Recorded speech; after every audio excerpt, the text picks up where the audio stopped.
अथर्व की कहानी। जब उसे मम्मी पापा की याद आई। गर्मियों की छुट्टियां शुरू होते ही अथर्व बहुत खुश था। इस बार वो पूरे 1 महीने के लिए अपने दादा दादी के गांव जाने वाला था।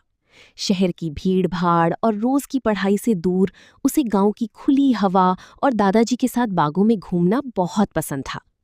जब उसकी मम्मी पापा उसे गांव छोड़कर वापस जाने लगे तो अथर्व ने बड़े उत्साह से उन्हें विदा किया। शुरुआती कुछ दिन तो बड़े मजे में बीते।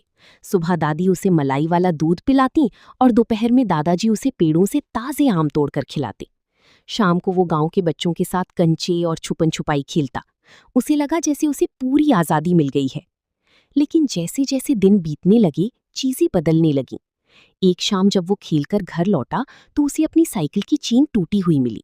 वो तुरंत चिल्लाया, पापा देखिए मेरी साइकिल टूट गई। लेकिन तभी उसे याद आया कि पापा तो यहाँ हैं ही नहीं। रात को खाने की मेज पर जब दादी ने उसे हरी सब्जी परोसी तो उसने मुंह बना लिया। उसे अपनी मम्मी की याद आई जो हमेशा उसकी पसंद का खाना बनाती थी और जब वो नखरे करता था तो प्यार से डांटकर उसे खिलाती भी थी। रात को बिस्तर पर लेटकर वो छत के पंखे को देख रहा था। उसे उस लोरी की याद आने लगी जो मम्मी उसे सुलाते समय सुनाती थी। उसे पापा की वो कहानियां याद आईं जो वे ऑफिस से आने के बाद उसे सुनाया करती थी।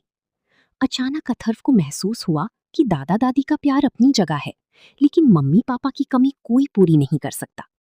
उसने पास सो रहे दादाजी को धीरे से जगाया और भारी आवाज में कहा, दादाजी मुझे मम्मी और पापा की बहुत याद आ रही है।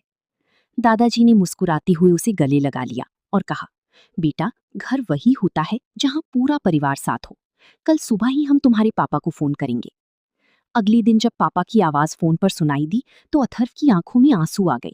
उसने अपनी सारी शरारतें और यादें साझा की। उस दिन उसने सीखा कि अपनों से दूर रहकर ही हमें उनकी असली अहमियत समझ आती है। क्या आप चाहेंगे कि मैं इस कहानी में दादा दादी के साथ की गई किसी खास शरारत का जिक्र